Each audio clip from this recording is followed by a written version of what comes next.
My daughter screamed I ruined her life.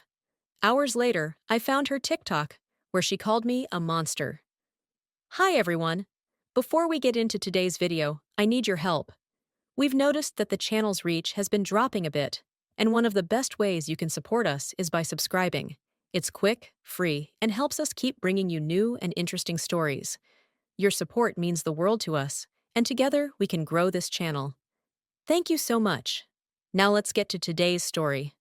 I'm writing from a temporary account for obvious reasons, and I've changed some details to protect my anonymity. I still remember the weight of her in my arms the first time they placed her on my chest. 7 pounds, 3 ounces. 20 inches long, a shock of dark hair and eyes that seemed to look right through me, even though the nurses assured me newborns can't really see much of anything. But Emma saw me. I was certain of it. I was 26 years old, alone in that hospital room, except for the nurses who came and went like benevolent ghosts. Her father had left 3 months before she was born, decided he wasn't ready for the responsibility, wasn't ready to give up his freedom. I cried for weeks after he left, terrified of doing this alone, terrified I wouldn't be enough. But the moment they put Emma in my arms, something shifted. The fear didn't disappear, but it transformed into something else: determination, purpose. Love so fierce it felt like my chest might crack open from the force of it. I'm going to give you everything, I whispered to her that first night, watching her sleep in the plastic hospital bassinet. Everything I never had. You're going to have a better life than mine. And I meant it. God, I meant every word. My name is Rebecca Torres, and for 16 years, my entire life has revolved around my daughter. That's not an exaggeration or a complaint. It's just a fact. From the moment Emma was born, every decision I made was filtered through a single question. Is this good for Emma? Should I take the promotion that meant longer hours? No, because Emma needed me home for dinner. Should I go on that date with the nice guy from accounting? No, because Emma was only 5 and still having nightmares, and she needed consistency. Should I buy myself new clothes or save that money for Emma's dance classes? Emma's dance classes, obviously. Always Emma's dance classes. I worked as a paralegal at a small law firm. Decent pay, but nothing spectacular. We lived in a 2-bedroom apartment in a safe neighborhood with good schools. It wasn't fancy, but it was clean and full of light, and I made sure Emma always had what she needed. Sometimes that meant I went without. Sometimes that meant I ate ramen for dinner so she could have fresh fruit and vegetables. Sometimes that meant I wore the same winter coat for 5 years so she could have new boots when she outgrew her old ones.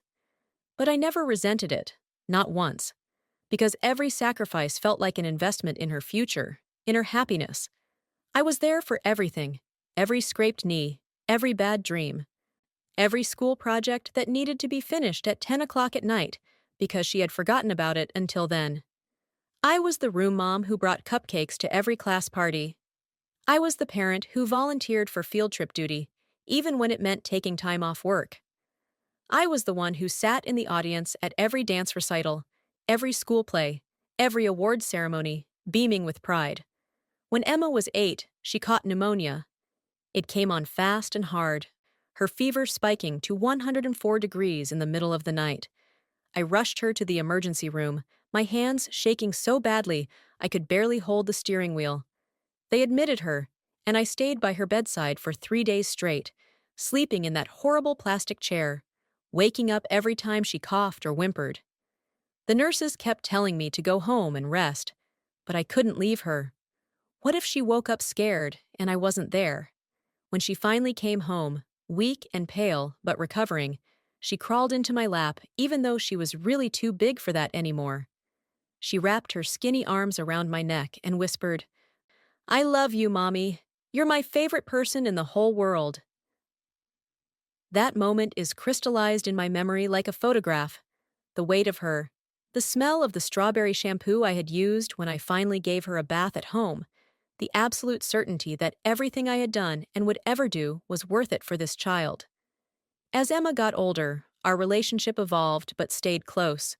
Or at least I thought it did. She told me about her crushes, her friend drama, her fears about tests and boys, and whether she was pretty enough, smart enough, popular enough.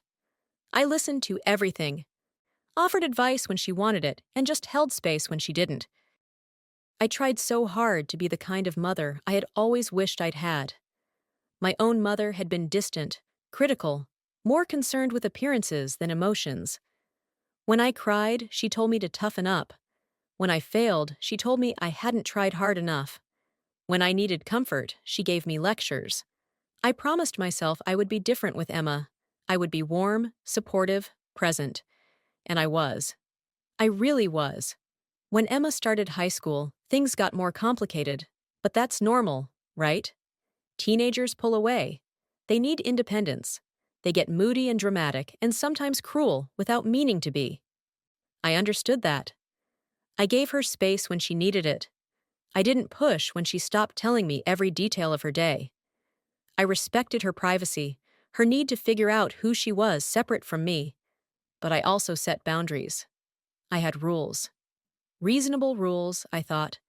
Curfew at 11 on weekends, 10 on school nights. No boys in her room with the door closed.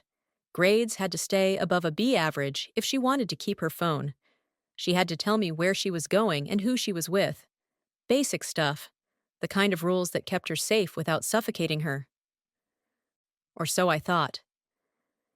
Emma pushed back sometimes, but never too hard. She was a good kid. She got good grades, had nice friends, stayed out of trouble. She danced on the school's competitive team and was genuinely talented, graceful in a way that made my heart ache with pride. She talked about maybe studying dance in college, or maybe psychology, or maybe journalism. She was bright and curious and full of potential. I thought we were doing okay. I thought we had navigated the worst of the teenage years relatively unscathed. She was 16 now, and yeah, she could be dramatic and moody, and sometimes cruel in that careless way teenagers are, but I figured that was normal. I figured we would get through it like we had gotten through everything else. I had no idea what was coming. It started 3 months ago with a boy named Tyler. Emma had been seeing him casually, or at least that's what she told me. They went to movies together, hung out with groups of friends, texted constantly. I liked Tyler well enough. He seemed nice, polite, helped me carry groceries in once when he was at our apartment. He called me Mrs. Torres, even though I told him Rebecca was fine. But then I noticed changes. Emma was on her phone constantly, even more than usual. She was secretive about it, angling the screen away when I walked by, taking calls in her room with the door locked. Her grades started slipping. She missed dance practice twice in 1 week, claiming she was sick, but I noticed she was fine enough to go out with Tyler those same nights. I tried to talk to her about it. Gentle at first, just asking if everything was okay, if she needed to talk about anything. She brushed me off. "I'm fine, Mom." God, why are you always in my business?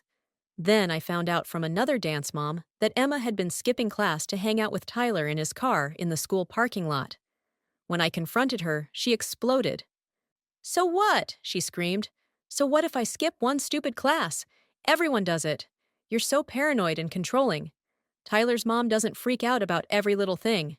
I tried to stay calm. "Emma, this isn't about Tyler's mom. This is about you making choices that affect your future.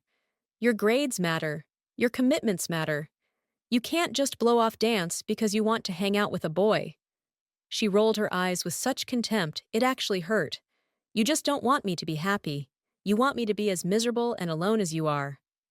That stung, but I pushed past it. "I'm not trying to make you miserable. I'm trying to help you understand that actions have consequences. You're 16. You have your whole life ahead of you. Don't throw away opportunities for a boy you've known for 3 months." That was apparently the wrong thing to say. She went ballistic, screaming that I didn't understand anything, that I was trying to ruin her life, that I was jealous she had someone who loved her when I was too pathetic to keep even her father around. I absorbed that blow in silence, feeling it lodge somewhere deep in my chest, where all the old wounds lived. After that, things got worse. Emma became increasingly distant, hostile. Every conversation turned into a fight. Every attempt I made to connect was rebuffed with anger or ice-cold silence. She stopped eating dinner with me, taking her meals to her room. She stopped talking to me beyond the bare minimum necessary communication. And Tyler. God. Tyler became the center of her universe. She was obsessed in a way that scared me. She measured her worth by his attention, his approval. When he texted, she lit up. When he didn't, she spiraled into anxiety and sadness. I watched it happening and felt helpless. I tried to talk to her about healthy relationships, about maintaining her identity, about not losing herself in a boy. She accused me of trying to sabotage her happiness. 2 weeks ago, it came to a head. Emma asked if she could go to a party at someone's house on Saturday night. I asked the usual questions. Whose house? Will parents be there? What time will you be home? She got defensive, said I didn't trust her, said I treated her like a child. I just want to know you'll be safe, I said.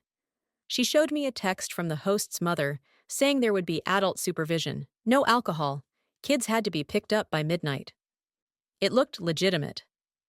I said yes. Saturday night came. I dropped her off at 10, told her to text when she wanted to be picked up, reminded her curfew was midnight. She barely acknowledged me before disappearing into the house. At 11:30, I got a call from Tyler's mother. She was crying, almost hysterical. There had been an accident. Tyler had been drinking at the party, tried to drive Emma somewhere, crashed his car into a telephone pole. They were both okay, just shaken up, but the police were involved, and could I please come get Emma from the station? I have never driven so fast in my life. My hands were shaking on the wheel, my heart pounding so hard, I thought it might explode. The only thought in my head was, she could have died. She could have died, and the last thing I said to her was a reminder about curfew. When I got to the police station, Emma was sitting in a plastic chair in the lobby, looking small and scared, and about 12 years old. Her makeup was smeared, her dress was torn, and when she saw me, she burst into tears. I hugged her, hard, feeling the terror drain out of me and leave behind a shaky weakness. You're okay. You're okay. That's all that matters. But then came the explanations. The party had parents there originally, but they left. Someone brought alcohol. Tyler had been drinking, a lot, but he said he was fine to drive. Emma got in the car with him, even though she knew he was drunk. They were going to another party. He ran a red light and hit the pole. She could have died. She could have killed someone else. All because she made a series of terrible decisions, each one worse than the last. The police officer was kind but firm. Tyler was being charged with DUI and reckless endangerment. Emma wasn't being charged because she was a passenger and a minor, but this was serious. This was the kind of thing that ruins lives. I thanked him, signed the papers I needed to sign, and drove Emma home in silence. I didn't trust myself to speak. I was too angry, too scared, too overwhelmed. When we got home, she went straight to her room. I sat in the living room for a long time, trying to process what had happened, trying to figure out what to say, what to do. I had never felt more like I was failing as a mother. The next morning, I knocked on her door. We need to talk. She let me in. Sitting on her bed with her arms crossed, defiant, even though her eyes were red from crying. I sat down next to her and tried to find the right words. Emma, you could have died last night. Do you understand that? You got in a car with a drunk driver. You lied to me about where you were going and what you were doing. You put yourself in danger, and I couldn't protect you because I didn't know the truth. She was silent, staring at her hands. I'm not saying this to punish you. I'm saying this because I love you, and I need you to understand how serious this is. So here's what's going to happen. You're grounded for a month. No going out except for school and dance. No phone except for emergencies. And you're not seeing Tyler anymore. That's when she exploded. She jumped up from the bed, screaming, You can't do that. You can't tell me who I can see. Tyler made a mistake. Everyone makes mistakes. You're just using this as an excuse to control me because you're a miserable, bitter person who can't stand to see me happy. I stayed calm, even though my heart was racing. This isn't about control. This is about keeping you safe. Tyler put your life at risk. He could have killed you. He could have killed someone else. That's not a mistake. That's a choice, and I'm not going to let you keep putting yourself in danger. Emma's face went red, tears streaming down her cheeks. You've ruined everything. You've ruined my entire life. I hate you! I hate you so much! She ran out of the room and slammed the door to her bedroom so hard that a picture fell off the hallway wall. I heard the lock click. I sat there in her empty room, staring at the posters on her walls, the pictures of her and her friends, the dance trophies on her shelf. I felt like I had been hollowed out, like someone had reached inside me and scooped out everything essential. I knew teenagers said things they didn't mean when they were angry. I knew she was scared and embarrassed and lashing out at the easiest target, but knowing that didn't make it hurt less. I spent the rest of that day in a fog. I made food she didn't eat. I did laundry. I stared at the TV without seeing it. Emma stayed in her room, and I let her. We both needed space. That evening, I mindlessly scrolled through my phone, not really looking at anything. Facebook, Instagram, emails. Then, on a whim, I typed Emma's name into TikTok. I didn't even have an account. I didn't really understand TikTok, but I knew Emma was on it, and I was curious about what she posted. Her account came up immediately. The profile picture was from last summer, her laughing at the beach, looking happy and free. She had over 2,000 followers, which surprised me. When had that happened? I scrolled through her videos, mostly dance videos, lip syncing, trends I didn't understand. Nothing too concerning. Then I saw one posted 3 hours ago. The thumbnail was Emma crying. Real crying, not the fake kind. The caption read, "When your mom ruins your life and doesn't even care." My stomach dropped. I clicked on it. The video was Emma, in her room, makeup-free and puffy-eyed, talking directly to the camera. So, my mom just grounded me for a month and told me I can't see my boyfriend anymore because we got into a car accident last night. Like, yeah, it was scary and Tyler made a mistake, but everyone makes mistakes, right? But my mom is so controlling and toxic that she's using this as an excuse to isolate me from everyone I love. She paused for dramatic effect, wiping tears from her eyes. She's always been like this, always overbearing, always suffocating. I can never do anything without her permission. She tracks my phone, she interrogates my friends, she treats me like I'm 10 years old. And the worst part is, she acts like she's doing it because she loves me. But really, she just can't stand the idea of me being independent and having my own life. Another pause. More tears. Tyler could have been seriously hurt last night, and all she cares about is punishing me. She doesn't care that I'm traumatized. She doesn't care that I need support right now. She just wants to control me. Honestly, I don't know how much more I can take. Sometimes I think about just running away, because anything would be better than living with her. The video ended.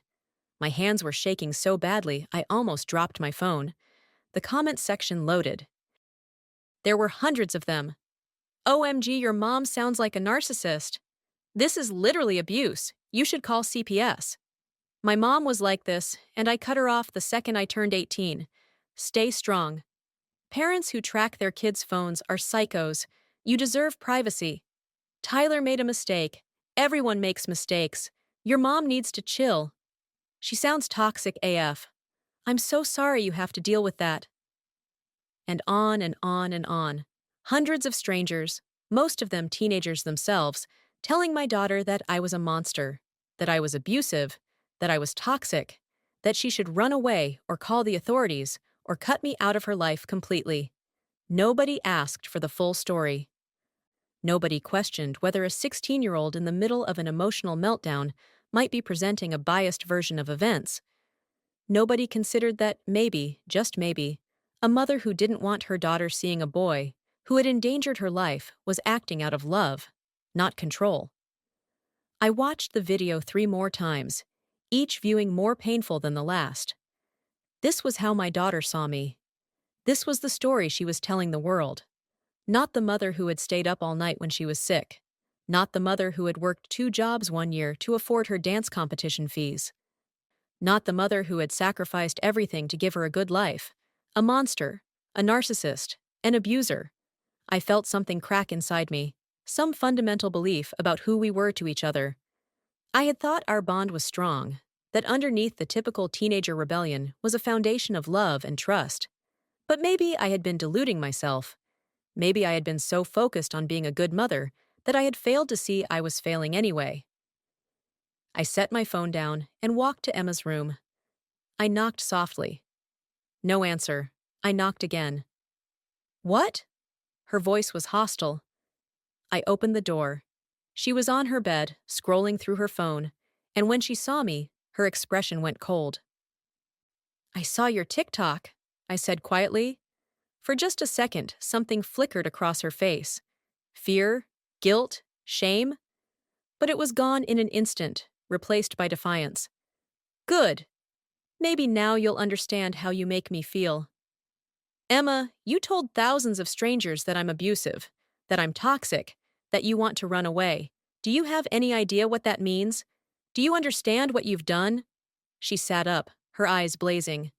I told the truth. I told people what it's like to live with you. And you know what? They get it. They understand. They're supporting me because they know what it's like to have a controlling parent who ruins everything. I'm not trying to ruin anything, I said, and I hated how my voice shook. I'm trying to keep you safe. Emma, you got in a car with a drunk driver. You could have died. How is grounding you and asking you not to see the person who put you in danger abusive? Because you're not asking, you're controlling. You're telling me what to do, who to see, how to live my life. I'm 16, not 6. I can make my own decisions. And last night you made a decision that almost got you killed. She flinched, but recovered quickly. Everyone makes mistakes. But you're so perfect. You've never done anything wrong in your life, right? You've never made a bad choice? I've made plenty of bad choices, I said. But when I make them, I don't put them online for strangers to judge, and I don't lie about the people who are trying to help me. I didn't lie. You didn't tell the truth either. You told a version of the truth that makes you look like a victim and me look like a villain. You left out the part about Tyler driving drunk. You left out the part about you lying to me about where you were going. You left out everything that would make people question whether maybe, just maybe, I have a good reason for the rules I set. She crossed her arms. I don't have to tell strangers every detail of my life. I told them what they needed to know. You told them enough to turn them against me. Do you know what the comments say, Emma? They're calling me an abuser. They're telling you to call CPS. They're telling you to run away. All because you wanted validation for being angry at me. Maybe you should think about why I'm so angry then.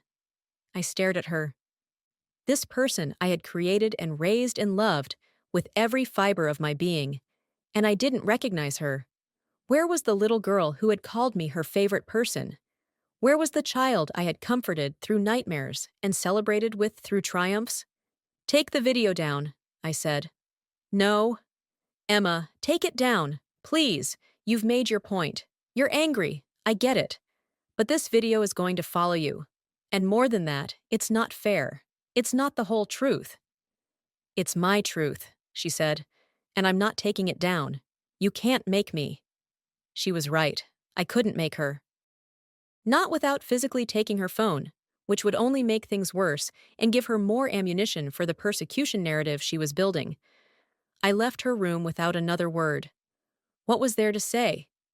Everything I said would be used against me, recorded maybe, turned into more content for her growing audience of enablers. I sat on the couch and cried. Real, ugly crying. The kind I hadn't done since the night Emma's father left. I felt betrayed and helpless and heartbroken. I felt like I had lost my daughter, not to death or distance, but to something worse. To a version of reality where I was the enemy and strangers on the internet were her allies. Over the next few days, things got worse. Emma's video went viral. Not huge viral, but big enough. 50,000 views, then 100,000, then 200,000. Other TikTokers started making response videos, either supporting Emma or sharing their own stories of toxic parents. A few people tried to offer more balanced perspectives, suggesting that maybe there was more to the story, but they were drowned out by the overwhelming tide of support for my daughter. Emma started making more videos. Her posting them became regular. In one, she showed her room, talking about how I wouldn't let her decorate it the way she wanted, making it sound like I forced her to live in a prison cell. She didn't mention that I had just painted it for her last year in the exact color she picked out. In another, she talked about how I tracked her phone, calling it an invasion of privacy. She didn't mention that the tracking app was something we had agreed on together when she first got a phone, a safety measure after her friend got lost at a mall and her parents couldn't find her for hours. In another, she cried about how I was keeping her from the person she loved, how I was ruining her relationship. She didn't mention Tyler's DUI or the crash or the fact that he hadn't even tried to contact her since that night. Each video was like a knife to my chest. Each one felt like a betrayal. And each one got thousands of comments supporting her, validating her pain, reinforcing the narrative that I was a terrible mother. People from her school started recognizing her from TikTok. Some kids approached her with sympathy. Others thought it was all for attention and started avoiding her. Parents in our community saw the videos. I could feel them watching me differently at the grocery store, at the gas station, judging me based on a teenager's carefully curated version of our life. My boss even pulled me aside at work. "Rebecca, is everything okay at home? There are some videos circulating and people are concerned." I was mortified. "I'm handling it," I told him. "It's a family matter." But I wasn't handling it. I didn't know how to handle it. How do you fight against a story that's already been written? How do you defend yourself when every word you say can be twisted into more evidence of your guilt? I tried reaching out to Emma multiple times. I wrote her a long email explaining my side, explaining that I loved her, and everything I did was to protect her. She didn't respond. I left notes on her door. No response. I tried to initiate conversations at breakfast, at dinner, whenever I saw her. She gave me one-word answers or ignored me completely. She was living in my house, but we were strangers. Worse than strangers. We were enemies. I started having panic attacks, waking up in the middle of the night with my heart pounding, unable to breathe, feeling like the walls were closing in. I made an appointment with a therapist, something I should have done years ago but never had the time or money for. The therapist, Dr. Sarah Kim, was in her 50s with kind eyes and a calm demeanor. I told her everything: the accident, the grounding, the TikTok videos, the comments, the way I felt like I was losing my daughter to a mob of strangers who knew nothing about us. Dr. Kim listened without judgment. When I finished, she asked me a question I wasn't expecting. "Rebecca, why do you think Emma posted those videos?" "To hurt me, to get back at me for grounding her." "Maybe. But what if it's more than that? What if she's genuinely struggling and doesn't know how to express it in a way you'll hear?" I listened to her. I've always listened. I'm sure you have. But listening and hearing aren't always the same thing. Sometimes when our children act out, it's because they don't feel heard. They escalate until someone pays attention. But the things she's saying aren't true. Or they're true but missing context. She's making me look like a monster. To her, in this moment, you might feel like a monster. Not because you are one, but because you represent everything that feels restrictive and controlling to her. She's 16. She's trying to individuate, to figure out who she is, separate from you. And right now, the easiest way to do that is to paint you as the villain in her story. I wiped tears from my eyes. So what do I do? Just let her destroy my reputation? Let her tell the world I'm abusive? No. But you also can't control what she says or how people react to it. What you can control is how you respond. You can try to force her to take the videos down, which will likely make things worse and confirm her narrative that you're controlling. Or you can find a way to reach her that doesn't involve fighting her on her platform. Like what? Like writing her a letter, not an email she can screenshot and share. A physical letter, handwritten, where you tell her your truth. Not defensively, not arguing against her version, just your truth, how you feel, what you're afraid of, why you made the choices you made, and then you give her space to process it. It seemed too simple, too passive, but I was out of options. Fighting wasn't working. Ignoring it wasn't working. Maybe vulnerability was the only tool I had left. That night, I sat down with a notebook and a pen, and I started writing. Dear Emma, I don't know if you'll read this. I don't know if anything I say will matter to you anymore, but I need to try. I need you to hear me, really hear me, even if you don't agree with me or forgive me. I saw your videos, all of them, and I won't lie, they hurt. They hurt more than anything anyone has ever said to me, because they came from you, the person I love most in the world, the person I have spent 16 years trying to protect and support and help become the best version of herself. But here's what I realized while I was sitting with that hurt. You're hurting too. You're in pain, and you're expressing it the only way you know how. And I'm sorry. I'm sorry that I didn't see it sooner. I'm sorry that my attempts to keep you safe felt like control. I'm sorry that my fear for your future looked like I didn't trust you. I want to explain something to you, and I need you to try to hear me without defensiveness or anger. When you were born, I was terrified. I was 26 years old, alone, with no idea how to be a mother. Your father left, and I was convinced I would fail you. Convinced you would grow up resenting me for not being enough.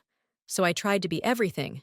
I tried to be mom and dad, provider and nurturer, disciplinarian and friend. I tried to make sure you never felt the absence of your father or the sacrifice I was making. I wanted you to have a normal, happy childhood. And for a long time, I thought I was succeeding. You were happy. You were thriving. You told me you loved me. You called me your favorite person. But somewhere along the way, you stopped seeing me as a person. I became just mom, the authority figure, the rule maker, the obstacle between you and freedom. And maybe that's my fault. Maybe I was so focused on being a good mother that I forgot to let you see me as a whole person. A person with fears and flaws and insecurities. A person who makes mistakes and doesn't always know the right answer. So let me tell you something about the night of the accident. Something I haven't said, because I didn't want to burden you with it. When Tyler's mother called me, when she told me there had been an accident, my world stopped. Every worst-case scenario I've ever imagined flashed through my mind in the space of a heartbeat. I thought you were dead. I thought I had lost you. And in that moment, everything else ceased to matter. Not work, not bills, not my own life. Just you. Just getting to you. When I saw you at the police station, alive and whole, I felt such overwhelming relief that I physically shook. You were okay. That was all that mattered. But then came the fear. The realization of how close I had come to losing you. How easily one bad decision could have ended your life. And I couldn't stop thinking, what if? What if the pole had been 2 feet to the left? What if there had been another car? What if Tyler had been going faster? So when I grounded you, when I told you that you couldn't see Tyler anymore, I wasn't trying to punish you. I wasn't trying to control you. I was trying to make sure I never had to get another phone call like that again. I know that to you, it felt like I was being unreasonable, that I was overreacting, that I was using the accident as an excuse to isolate you. But Emma, I need you to understand something. A boy who loves you doesn't drive drunk with you in the car. A boy who respects you doesn't put your life at risk. And a mother who loves you can't stand by and watch you get hurt again. I'm not perfect. I've made mistakes. I've probably been too strict sometimes, too lenient others. I've probably said things that hurt you without meaning to. I'm learning how to parent a teenager just like you're learning how to be one. But I have never, not once, not for a single moment, stopped loving you. Everything I do, every rule I make, every decision I enforce comes from love. Maybe misguided love sometimes, maybe imperfect love, but love nonetheless. I can't control what you post online. I can't control how strangers interpret our family. I can't force you to see me differently. All I can do is tell you my truth. You are the best thing that ever happened to me. You are the reason I get up every morning. You are my purpose, my pride, my entire heart. And I'm sorry. I'm sorry for the ways I've failed you. I'm sorry for the ways I've hurt you, even unintentionally. I'm sorry that my love sometimes feels suffocating instead of freeing. I'm here. I'm always here. When you're ready to talk, really talk, I'm ready to listen, really listen. not to defend myself or argue or convince you I'm right. Just to hear you, to understand your pain and your perspective.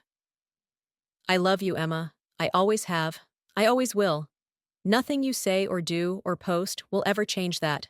Mom, I folded the letter and put it in an envelope. I walked to Emma's room and slid it under her door. Then I went to my own room and cried myself to sleep. The next morning, the envelope was gone from under her door. I didn't know if she had read it or thrown it away. I didn't ask. I just made breakfast, left a plate for her on the counter, and went to work. Days passed. Emma didn't mention the letter. She didn't take down her videos. She barely spoke to me.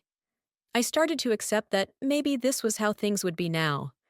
Maybe I had lost her, and all I could do was wait and hope that someday, when she was older, she would understand.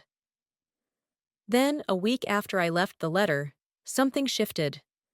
I came home from work to find Emma in the kitchen, heating up leftovers. She didn't leave when I entered, which was progress. "Hi," I said cautiously. "Hi," she replied. Not warm, but not hostile either. I started making my own dinner, and we coexisted in silence for a few minutes. Then, so quietly, I almost didn't hear her. Emma spoke. "I read your letter." My heart started pounding. "Okay." "Tyler hasn't texted me since the accident." I stopped what I was doing and turned to look at her. "I'm sorry." She shrugged, but I could see the hurt in her eyes. I kept thinking he would.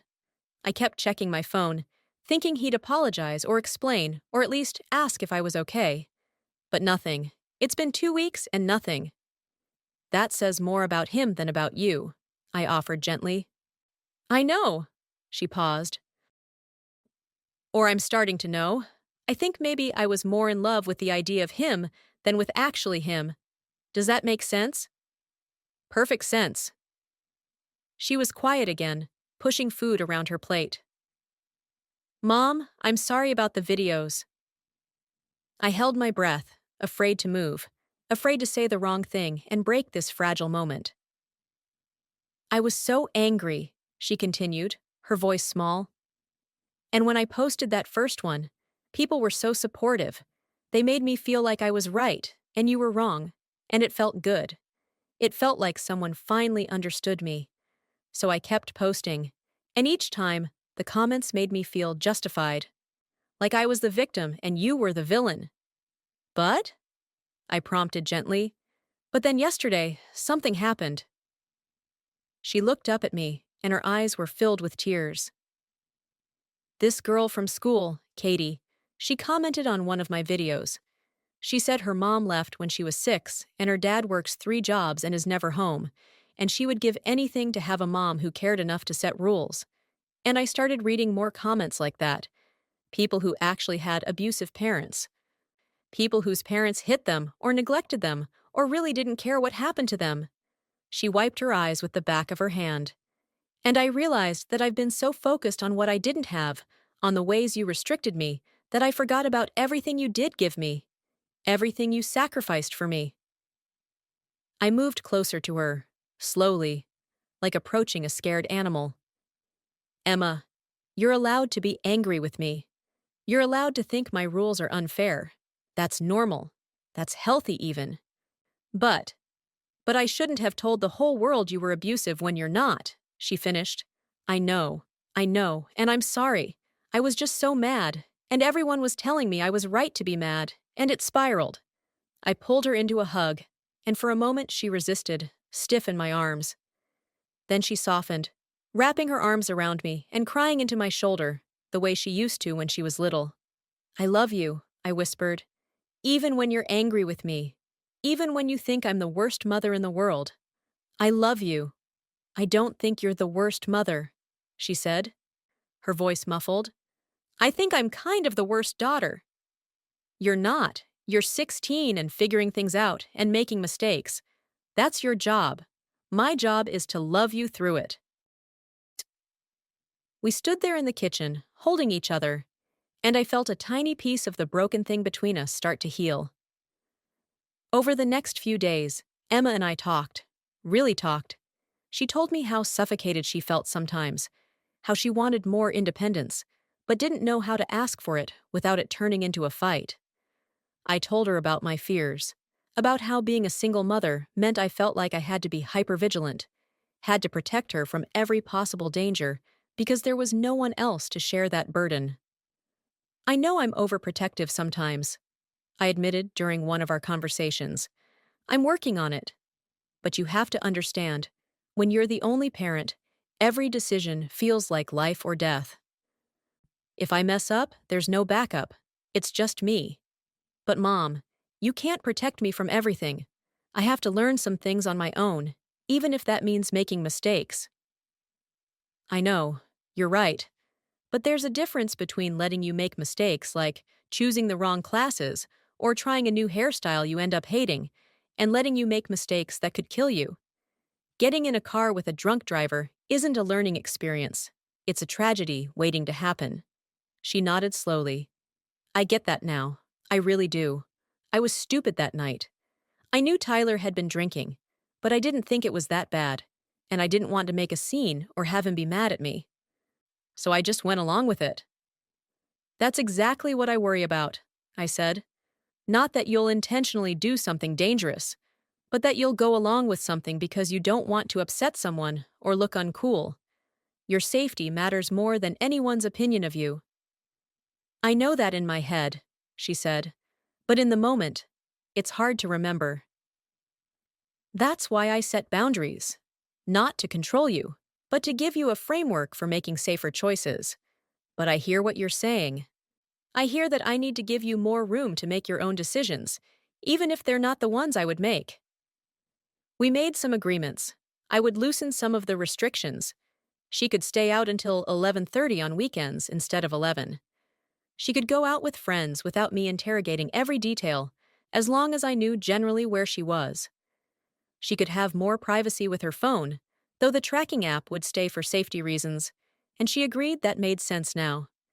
In return, she promised to be honest with me. No more lying about where she was going or who she was with. No more hiding things until they became crises. Open communication, even when it was uncomfortable. And then there was the matter of the videos. I want to take them down, Emma said one evening, about 2 weeks after our first real conversation. The TikToks, all of them. They're not fair to you, and every time someone new discovers them and comments, I feel sick.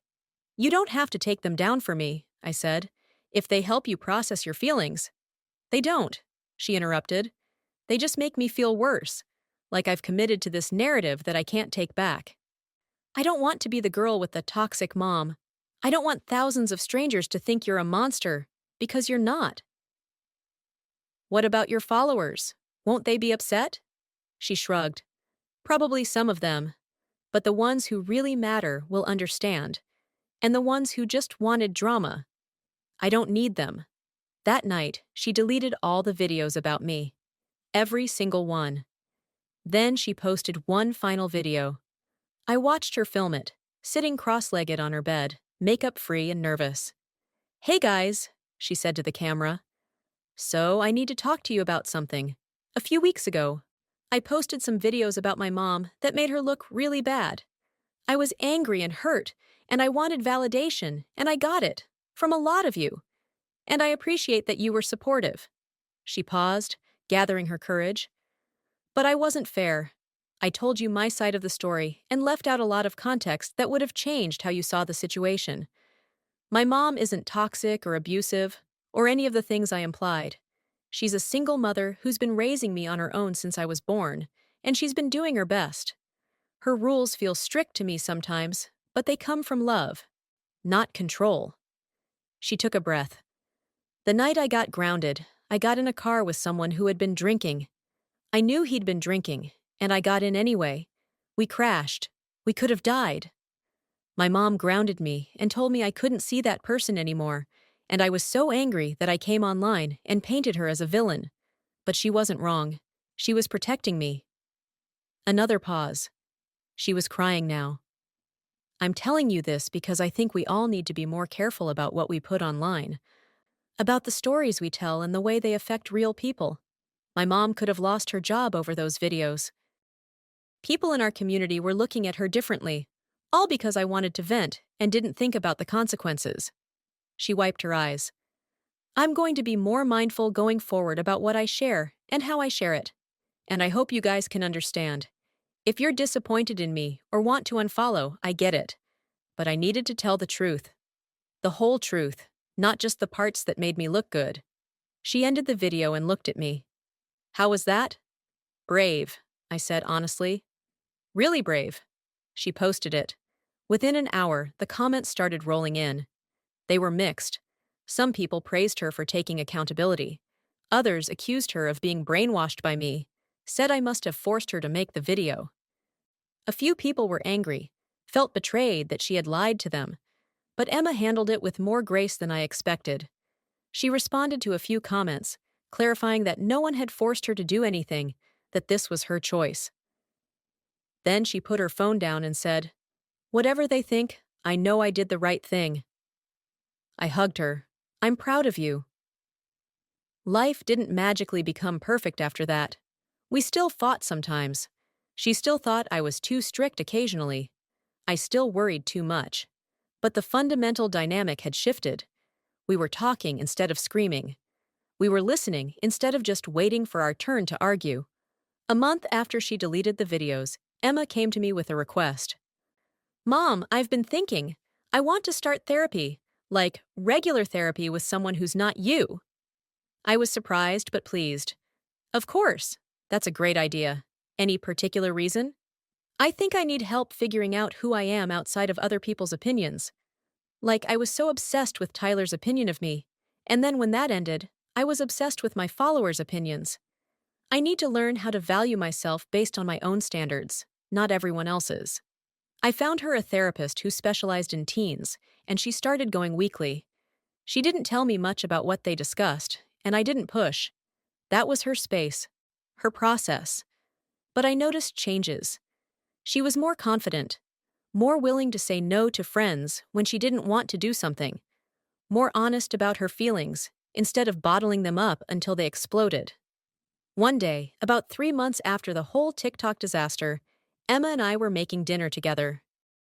It had become a regular thing, our time to catch up and talk without the pressure of sitting across from each other at the table. Mom, she said as she chopped vegetables, I've been thinking about Tyler a lot lately. My stomach clenched, but I kept my voice neutral. Oh? Not in a, I want him back, way.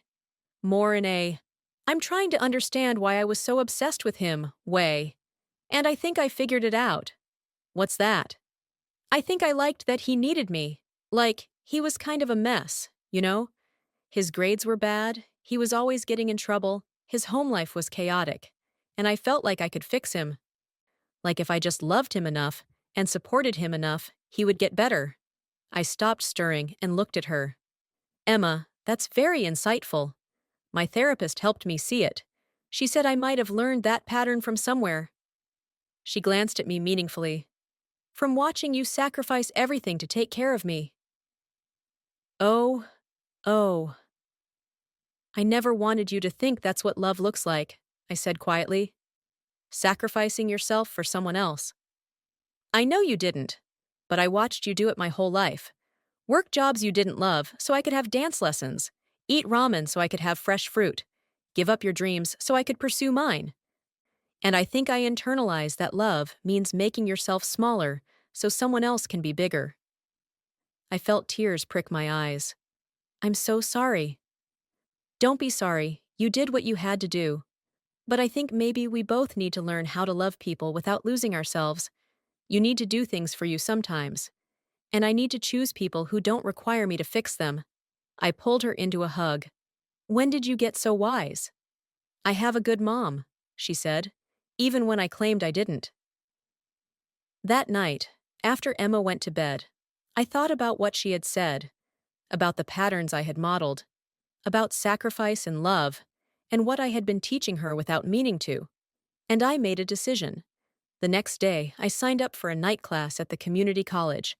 Creative writing, something I had always wanted to try, but never had time for. I also joined a book club that met once a month. Small things, but things that were just for me. Emma noticed. Mom, are you actually doing something that's not about work or me? Trying to, I said. Someone recently told me I need to work on loving people without losing myself. She grinned. Sounds like someone very smart. The smartest, I agreed. It's been 8 months since the accident, since the TikTok videos, since the explosion that almost destroyed us. Emma is 17 now, a senior in high school. She's thriving. Her grades are good. She made captain of the dance team, and she's applying to colleges with programs that actually interest her, not just ones that would make me proud. She has a new boyfriend, a nice kid named James, who opens doors and makes her laugh, and, most importantly, respects when she says no. They're taking things slow, and she's not losing herself in the relationship.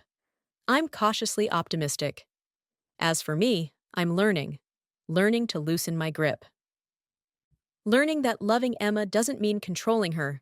Learning that she needs to make her own mistakes, and that my job is to be there to help her learn from them, not to prevent them all. I'm also learning to be Rebecca again, not just Emma's mom. My writing class is going well. I've even started working on a memoir about single motherhood.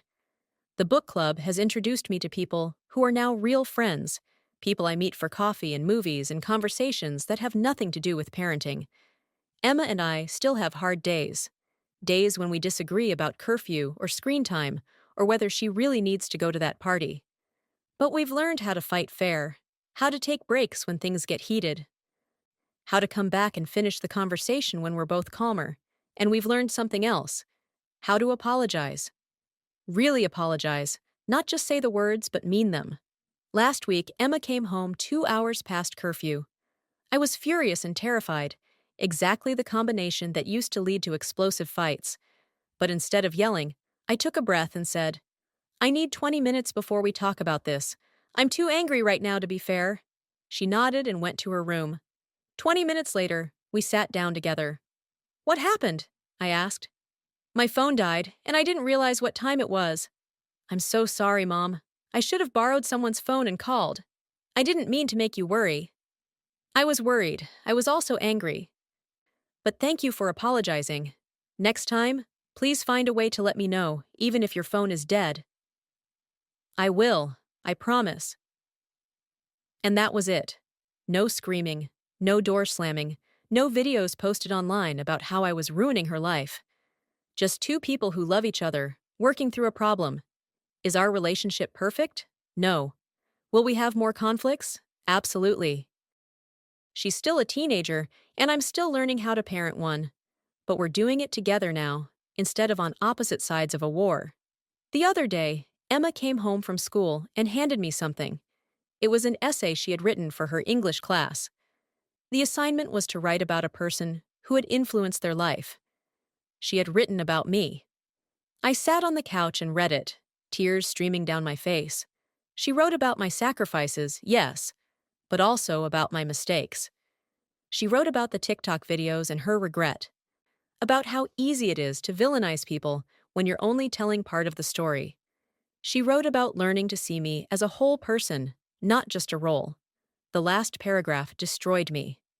My mother is not perfect. She makes mistakes. She worries too much, and sometimes her love feels like pressure. But she is the most consistent, dedicated, selfless person I know. She has spent 17 years showing up for me, even when I made it really hard to do so. Even when I told thousands of strangers she was a monster, she still loved me. That's not control. That's not toxicity. That's grace. And I hope that someday, when I'm a mother, I can love my children even half as well as she has loved me. When I finished reading, I looked up at Emma through my tears. You got an A on this, right? She laughed. A plus. But that's not why I wrote it. I wrote it because it's true, and because I needed you to know that I see you now. Really see you. Not the villain I made you out to be online. The real you. Thank you, I whispered. That means everything to me. I know, she said. That's why I showed you. That night, I put Emma's essay in the box, where I keep all my treasured things. Report cards, artwork, photos, Mother's Day cards made from construction paper and glue. evidence of a life spent loving someone with everything I have. I don't know what the future holds for Emma and me. She'll go to college next year, and I'll have to learn to let her go, to trust that I've given her the tools she needs to navigate the world without me hovering over her shoulder. But I think we'll be okay. Better than okay. Because we've learned the most important lesson. Love isn't about never making mistakes. It's about acknowledging when you do, apologizing, and doing better next time.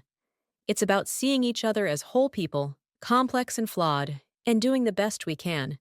It's about choosing each other, every day, even when it's hard. Especially when it's hard. Emma called me a monster once, in front of thousands of strangers.